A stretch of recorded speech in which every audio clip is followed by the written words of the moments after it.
Bones are amazing things. They hold us up, they support us, they make us strong. But bones have other uses. In the past, bones were thrown by diviners, seeking out the mysteries of the future. Now the bones are cubes, made of plastic or resin, but they still reveal things to us. As they fall from our fingers and rattle across the table, the story becomes clear. Welcome to Bone Throwers Theater, an RPG actual play podcast.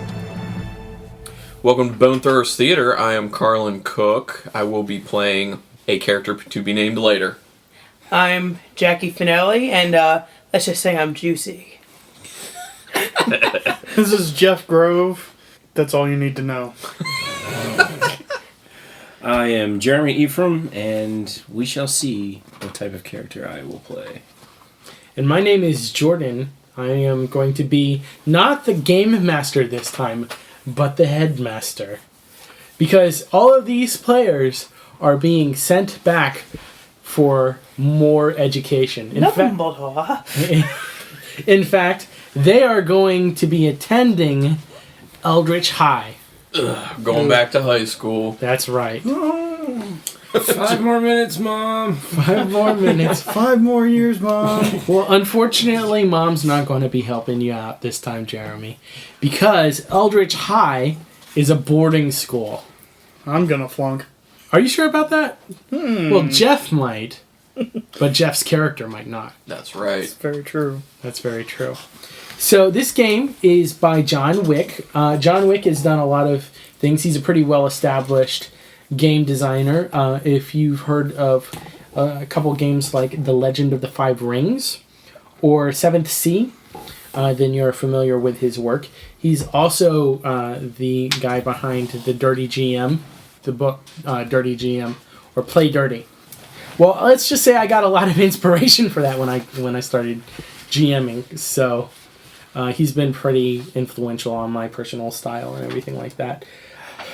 So one of the things that he's done for a while is he's designed these little games that are only like 30 or 40 pages long, and then you can play like one-shots from them. Eldritch High is a little different in that you can play a campaign with it if you want. We're going to start this off as like a one-shot and just see where it goes. Yeah. So Carlin, why don't you tell us who your character is and a little bit about him? Okay, so my high school student, freshman, that I'm going to be playing, his name is Jorn Gunnerson. He is from Oslo, Norway. The stereotype that he fulfills, he's the metalhead. He's into Norwegian black metal. The classes he's currently taking, let me do this a little differently. Okay. I'll go with what he looks like first. He looks like kind of a typical metalhead, but he wears white contact lenses. He wears all black with a black metal t-shirt all the time. And he has a septum pierced, which for people who don't know is like the bull ring, on your nose.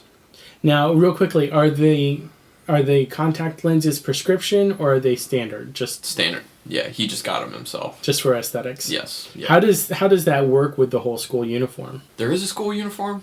Yeah, I believe they're like in boarding schools. There typically are uniforms. Well, he usually will put them in after class, so when he's back free in time the dorms and or whatever. Yeah. But sometimes he forgets.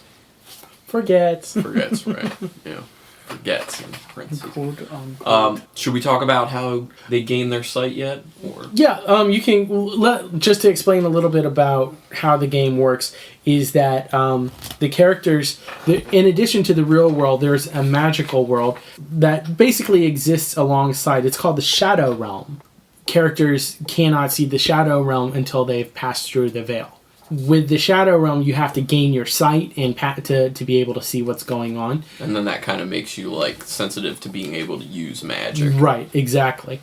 Every character has some kind of experience or some way that they've gained the sight. So your character has a pretty interesting way that it came about. Right.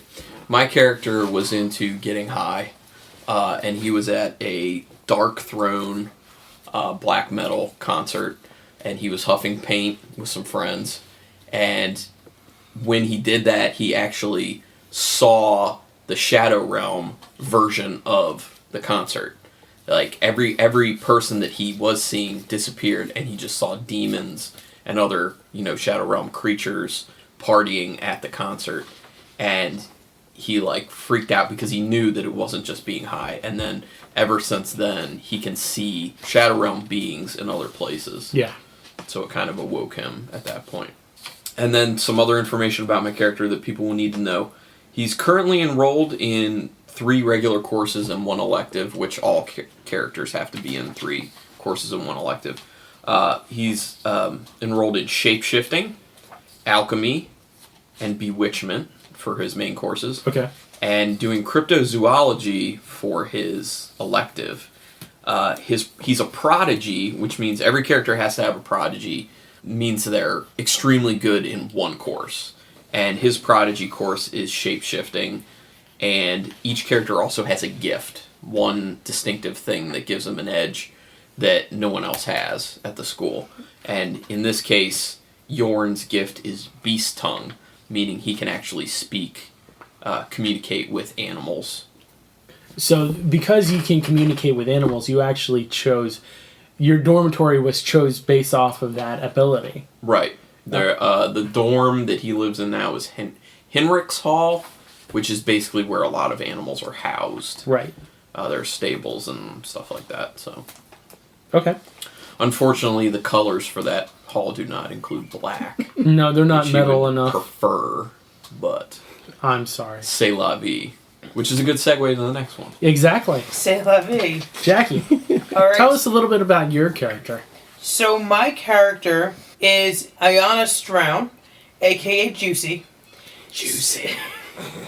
The idea that I came up with was when I was reading through the book was that someone named Ian Straughn donated a lot of money to the school, and I was just thinking how fun would it be to be that rich kid that everybody loves to hate.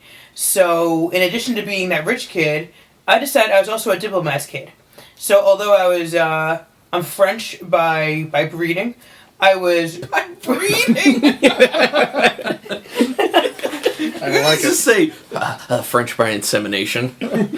Well, here, let her go on. There's more to the story. So- I just found it funny. It's about reading. My choice of words was interesting.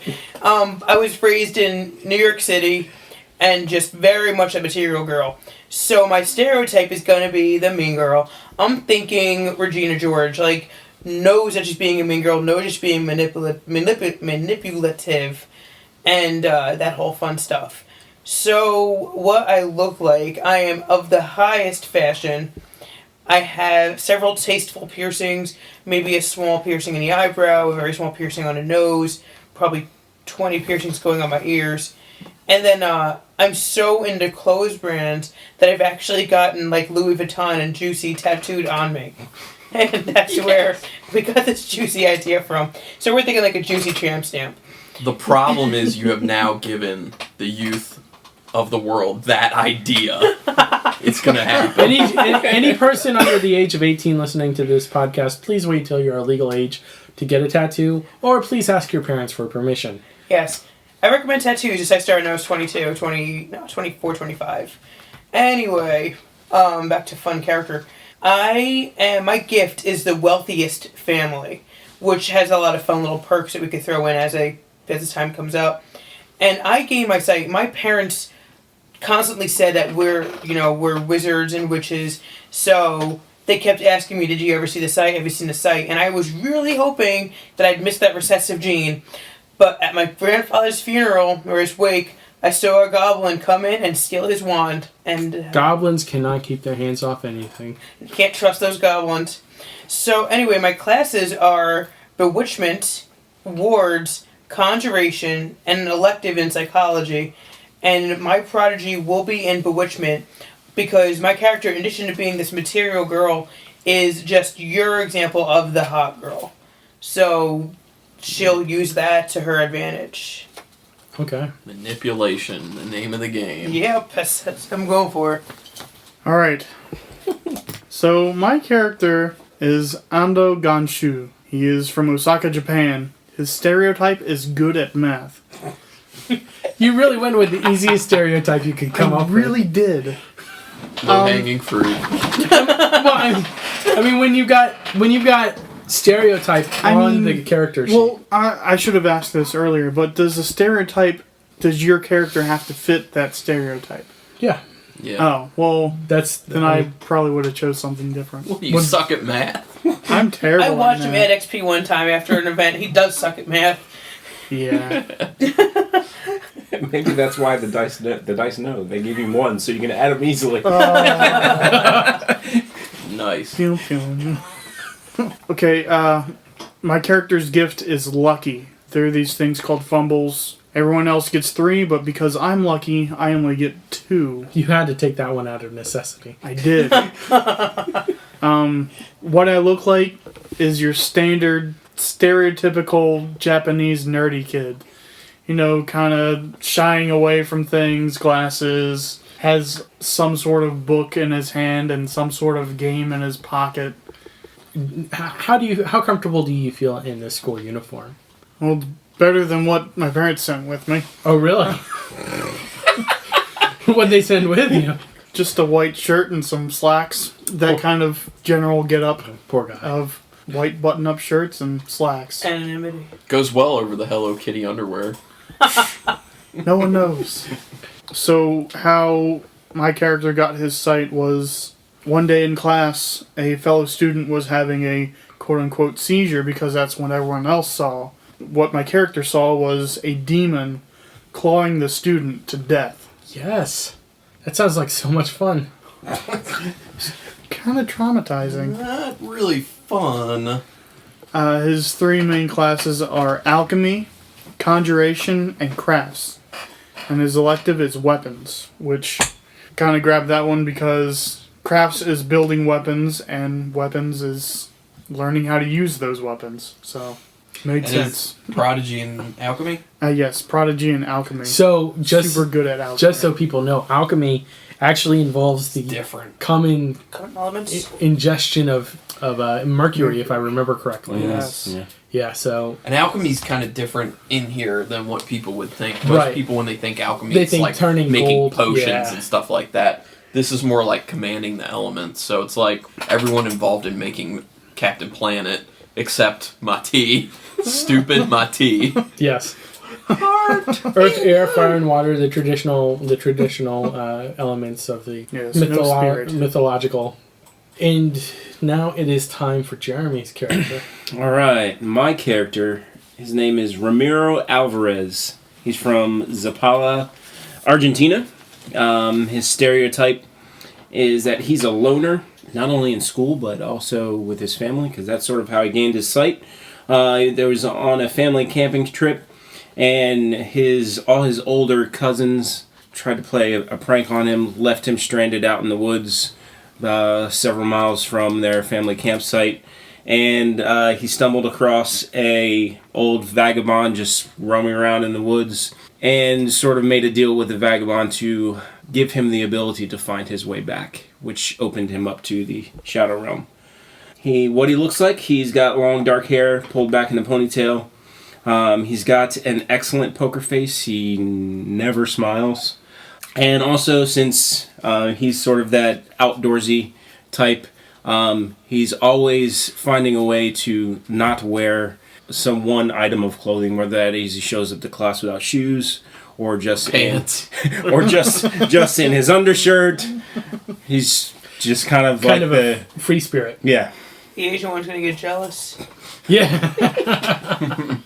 My classes are divination, shape-shifting, and crafts as my main classes, and then herbology as my elective. My prodigy is going to be in divination. Okay. I also have the gift of elven blood, which has to do with quickness, which I get some bonuses for.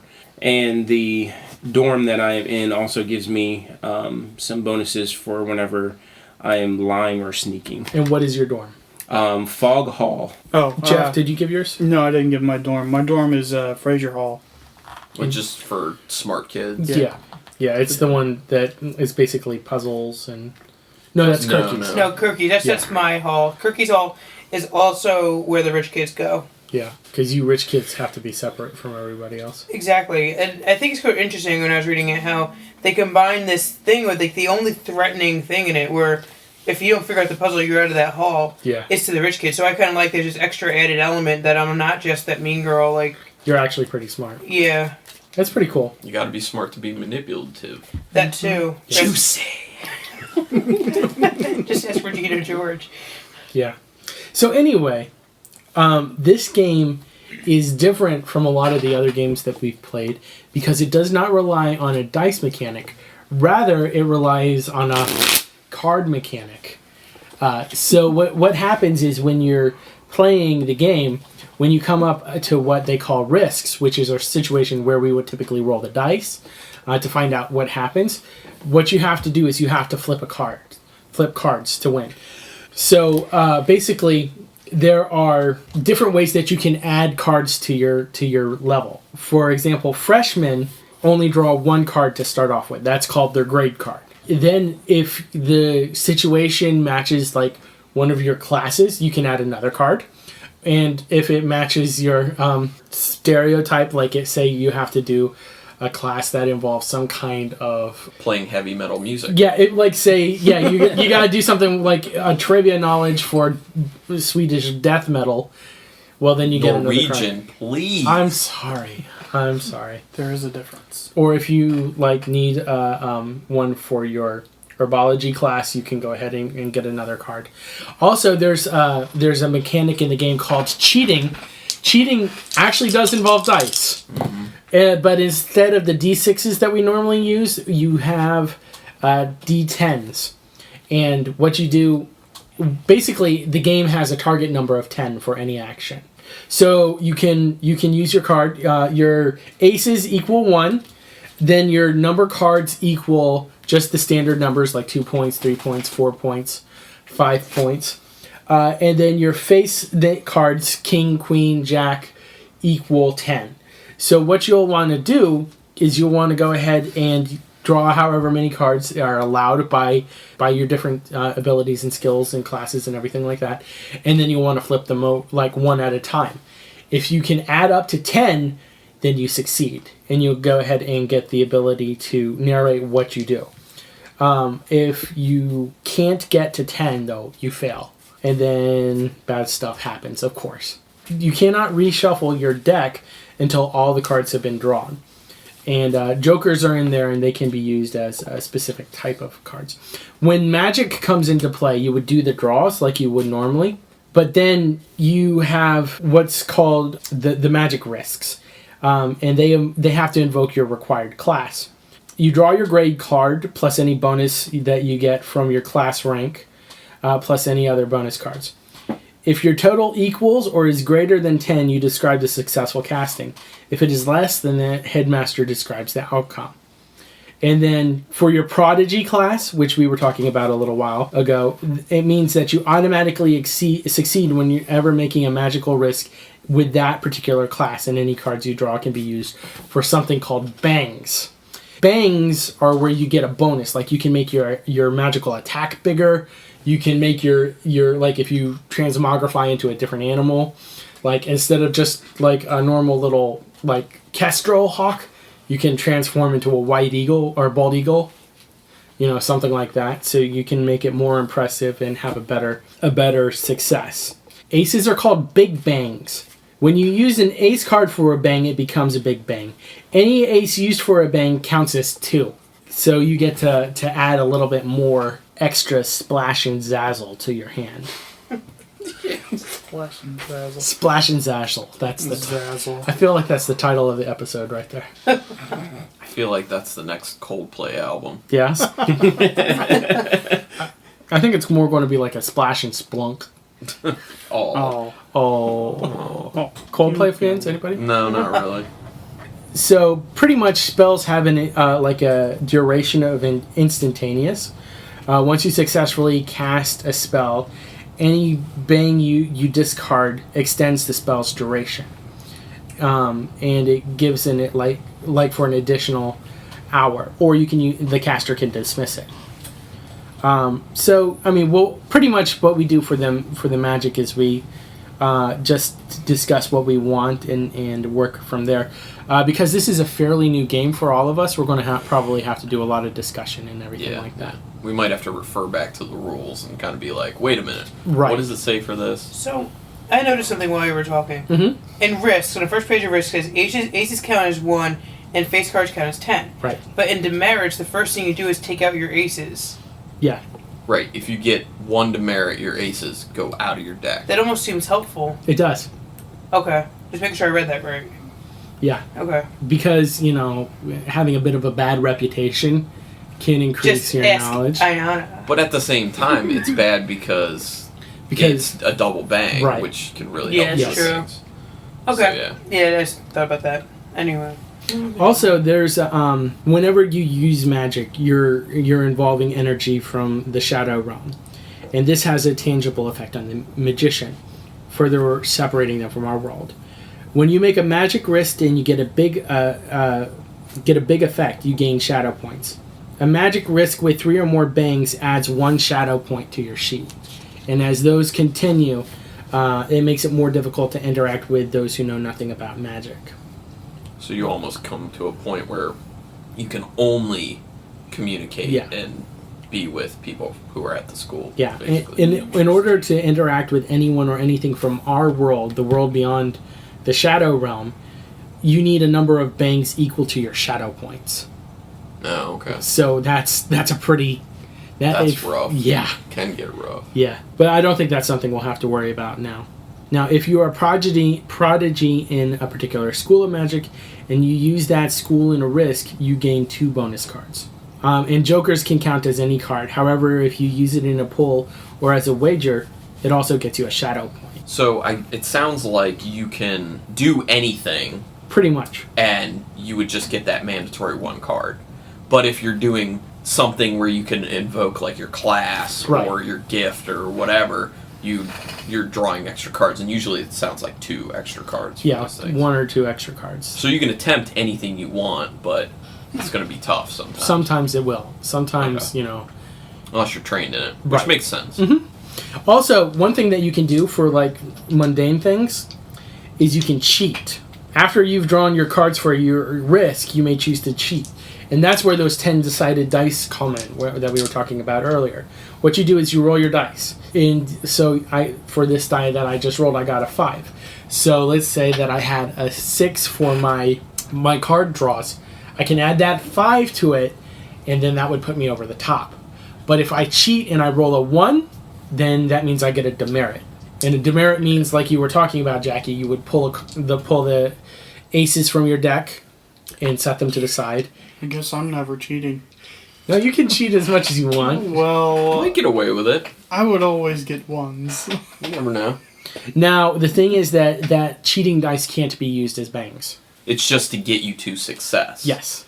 And also you can use something called willpower during your risks and when you're using your magic. When you use your willpower, it allows a wizard or witch to draw 3 more cards and add them to your pull. But you got to decide before doing the pull whether or not you want to use willpower.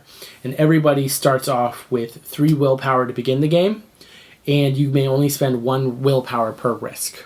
And then that regenerates when we get together for another gaming session. Exactly. Yep. If we were going to come back to this particular game, then we would regenerate up to 3. So really it would make sense for us to use all 3 while we're gaming this evening. Yeah.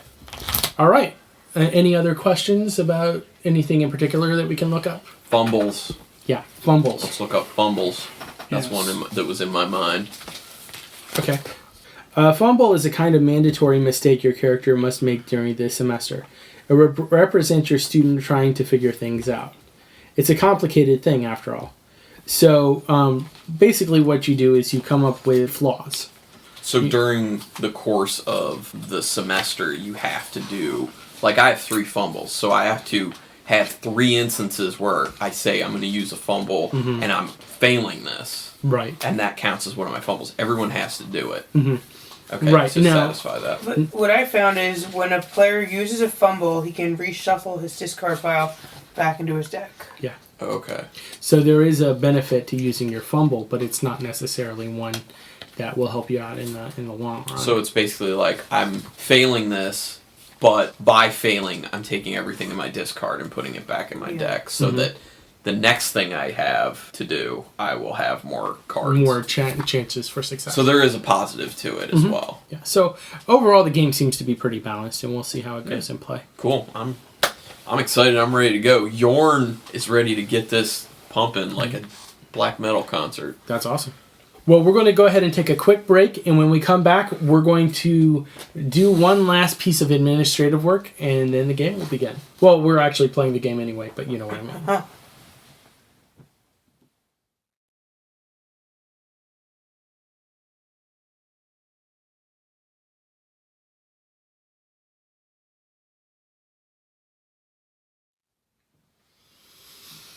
All right, and welcome back to the Eldritch High episodes of Bone Throwers Theater. Now, what I did before we started the game was I drew up basically a little grid of one desk at the top of the room for the teacher, and then 16 like basic desks where you would sit in your homeroom. So this is where you go to start your day and, you know, take care of any last minute homework that you want to do. So I'm going to go ahead and pass this around real quickly, and we can go ahead just write where we want to sit on the homeroom sheet, just so we get an idea of what's going on there. All right. Where's the door? I'll say the top right-hand corner of the page. Jeff, your character better be sitting in the front. Nerd. Like right in front of the teacher's desk? Yeah, basically. Second row. Second row? Second row. Okay. See, Just because he's nerdy doesn't mean he wants to be nerdy. Okay. I can agree with that. That makes sense. So Jorn is sitting as far away from the door as he can. He's sitting in the last row on the very leftmost side of the room. Ando sitting in the second row, just one seat between him and the desk for the teacher.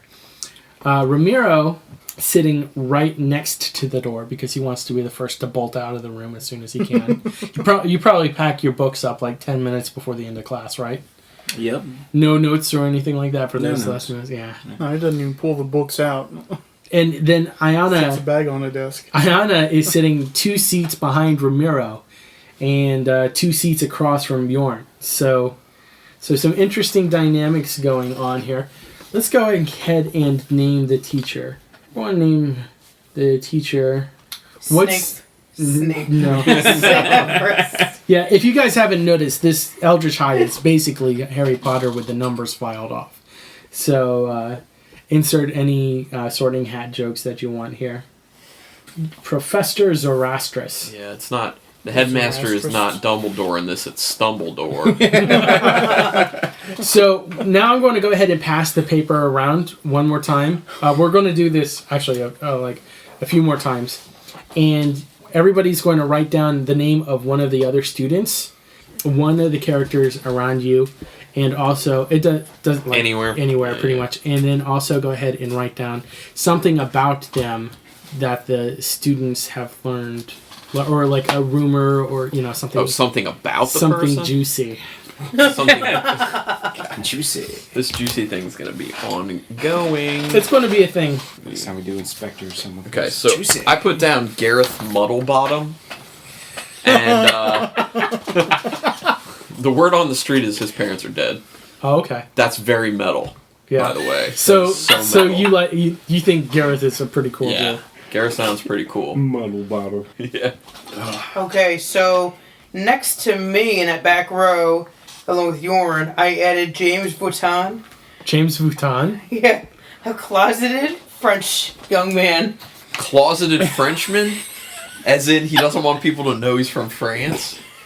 I put that absolutely up down fabulous next to it. So one of those things. So closeted homosexual. Yes, I'm picturing that I walked in and I saw his attire and was like, I need to be this boy's friend. Okay, I get you there. So it's kind of the whole... What was the name of the guy in Mean Girls? Damien, yeah. We're going to have to watch Mean Girls for the podcast. Jeff's having a hard time. I am. Jeff Grove, you were creating the character Geff Drove. Sundvach Grove. There are so many things that I'm never going to live down. What was the name of that police officer? Oh, Officer Beaverage. Officer Beaverage. Beaverage. Yeah. Beverage. The young lady sitting in front of me is Cherie Ment. She's in the chess club. In the chess Brown club. chicken, brown cow. So it sounds like thus far we're just creating characters that could be friends Yeah. for us. Yeah, basically. No, I know we don't have to. No. Okay. I'm just saying we've done that. The person that I came up with is sitting right in front of Juicy. Simone Burke. She is the popular girl. AKA competition. Who's juicier? Okay. So sitting next between Cherie Mant with the chess club and Romero the loner is Joanna Featherstone, and she is shoved up the teacher's ass. She is a brown noser like nobody's business. So she likes Professor Zoroastrus. She likes every professor. Every professor. Because she's that student. She's the Hermione? student also that's like, you forgot to assign us homework. None of us are going to like this person. She's the one who uses the time dilation spell so she can take Do more 3 work. classes at once. Uh-huh. Let's use this to do more work. That doesn't make sense. What an idiot. Jorn would be like, let's use this to huff more paint Yeah, I for mean, class. Alright, so right at the very top and the adjoining corner in front of Gareth and next to Cherie is Ralph Hilfiger, and I'm calling him the regulation hottie. Regulation hottie. so describe the regulation hottie. What does that mean? It's another Mean Girls nod. So basically, he's that kid that like shot up 6 inches last summer and just got hot. And he just doesn't know it yet. Jeff, tell me why this person picks on everybody else. I want this person to sit here. This person will be... Tate Brunderfeld. No. This person will be Imodium. No. Speaking of brown noser. Oh. Oh, jeez. If people didn't get the joke, Imodium. Imodium. If you don't know what the drug Imodium does, look it up. Then you're very, very lucky. Yeah, that's true. Very lucky. Some Grant might be Frost. into it. Why does he pick on people? That's the truth. Oh, he's got micro Very, penis. very small. Very small. Now, is he a short guy, too, or is he tall? Oh, Napoleon complex. Oh, dude, we need one of those. It's like the But he works out all the time. one kid in Ender's Game. Oh, Bernard? Bernard, yeah. Yeah. Like 3'9" and built like a square. He picks on people because Makes him feel good. his best friend cheated on him in kindergarten. I don't understand this at all. What? I don't understand this. So he has abandonment issues? Yes. It's like that girl that was late for your first date and after you're married, like... Okay, I could see that. It could You just, hold like, it against scar them. him. Yeah. Yeah. Just be like he can't have friends because he was so scarred from his very first friendship that ended terribly with Keith Beaverage. For this next person, Jeremy, what's the lie that her boyfriend says to everybody else? Oh, about who she is? This girl's name is Cindy Henderson. She's sitting right next to Jorn. Oh, dang it. We'll go back. The lie is that she's clumsy Okay. because he beats her. Oh, Wow. That got dark. It got real dark. we weren't all about that. Let's write that down. So her name's Janae Rice. Too soon. I'm just passing that paper right on to Carlin. So I'm going for more. Okay. Good job, though. This student is sitting right behind Romero, the loner. His name is Abdo Abu Saidi. And the word on the street is he's the son of royalty. Ooh. That's what I hear. Jackie, why is this person in detention? So why my creation is always in detention? Jose Cuervo. Oh, Jesus. Okay. I think we know why. He's he got in detention for having a flask, but he's the resident drug dealer. That is so metal. That is so metal. Yes. Jorn likes this guy. You want a question? Sure, it would be helpful. Okay, what is this person's... Malfunction. No. What did this person do to Savage Hall's statue? Oh, the prankster. Yeah, I like it. Painted Mr. Feeney next to it. Painted what? Mr. Feeney Mr. next to Feeney. Ben Savage. Oh, God. Nice. Clown face. Clown face. Huh? Clown-faced savage statue. The character's name is Sandeep Moleg, and he's right in front of Jorn. I think Jeremy's kind of I excited think about this. I think Jeremy has something. It's on to something. He's all I just had a name. Bear Grylls. Survivalist. Leadership. Yeah. How's- Dragon Renner. Classy guy. I was going to ask, how is this person Kevin Sorbo. Yeah, how is this Kevin Sorbo, the janitor. He's taking classes too. how is this person related to Kevin Sorbo? Yes. No, that's not a real question. What happens whenever this person comes in contact with technology? Kevin Sorbo is the Shadow Realm. Oh, perfect. Because this person is sitting right next to Ando. This person's name is Aiyana Florentina. And whenever she comes in contact with technology, it just shuts down. Oh no! My life is ruined. And that's how you have an arch nemesis. Life. She's gonna be the ruined. villain. Palm to face. Hey, can I see your Nintendo DS? No. Oh, it's not working anymore. And let's just say that she is particularly not a good student. Oh, she's bad at her classes too. Yeah. Alright, well, we have filled the class. We have filled the class. Real quickly, Jorn, how does your day start? This is, I assume we're like the first day of class. Yes. Okay, Jorn comes into class, still has his contacts in, his white contact lenses in, and he just kind of goes over and slumps down in his chair and sinks, like not sitting up very straight, because doesn't really like to be seen. He'll listen to what's going on. He's a decent student, but he doesn't really want to be seen, and he wants to kind of be able to see everyone in front of him, too. And if he wants to take a nap, because something's boring, he can do that. But it's basically how it starts. He comes in, sits down, slumps down, but he's still wearing his contact lenses. Okay. So he might get in trouble for that. Yeah. How about you, Juicy? Aiyana comes in 2 to 3 minutes early with probably a big bulk of the crowd. Okay. Sits in the back. She's altered her regulation uniform to just about get in trouble, but not quite, because first of all, it's not a bad package to look at. So the tie is loose, only like maybe 1 or 2 buttons are like done in the middle and the rest are... I'm thinking, hit me baby one more time. That's exactly where my mind went. Right? So yeah, tie's a little loosened, yeah, midriff showing, a couple tats are kind of peeking out. She sits down, she takes note of her surroundings, but she's just texting work in this shadow world. Not at Elena's desk. Not at Elena's desk. But go ahead. Let's see. You're a popular girl, so that means you would want to keep up with technology. That meets your stereotype. What are some of your classes? I got Bewitchment, Wards, Conjuration, and Psychology. Let me see that. Go ahead and give me 1 for Bewitchment and 1 for Wards. Go ahead and flip 4 cards. You're good. Okay.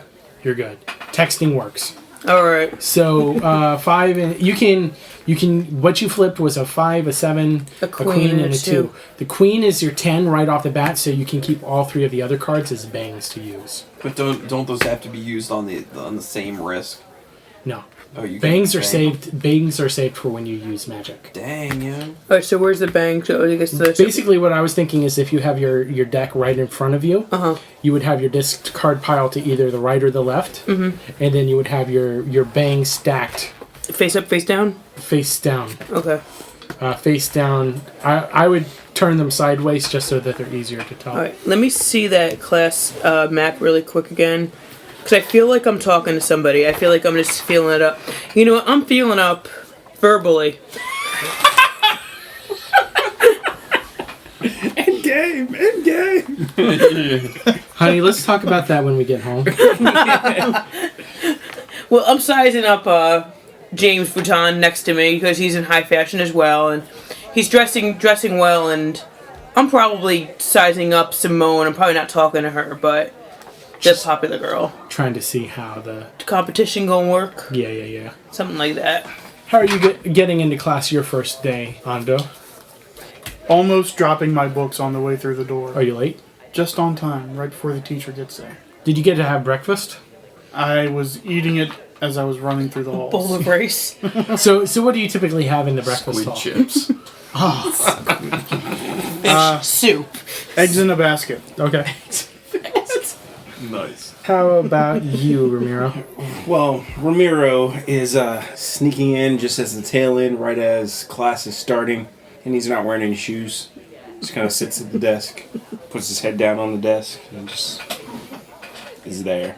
Ando sees us and shakes his head. Joanna kind of goes, do you smell that? Fritos. Smells like Fritos. It smells like feet. It smells like Cheez-Its in here. Professor Zoroastrus! And she waves her hand in the air. She's the brown noser. She's the brown noser. Do you smell the smell of feet? Because Romero's not wearing any shoes. Is Romero responding to? Romero's not doing anything. He's just sitting He's there. just sitting there. Waiting for class day. I wonder how the student manual's written. You know, because sometimes it's not written very well. It's like you can only wear these clothes in this thing, but it doesn't say anything about what you don't have to wear. Oh, clothing optional. Clothing optional. That kind of school. Professor Zoroastrus looks down at him and goes, Joanna, I do appreciate your concern, but he is a man who is in touch with nature, and must therefore be in touch with nature at all times. It is part of his magical gift. Please do not try to inhibit the other students. So, wait, which class is this? This is Homeroom. Wow, our teacher's weird. He's magical. Ando wants to know how to study homeroom.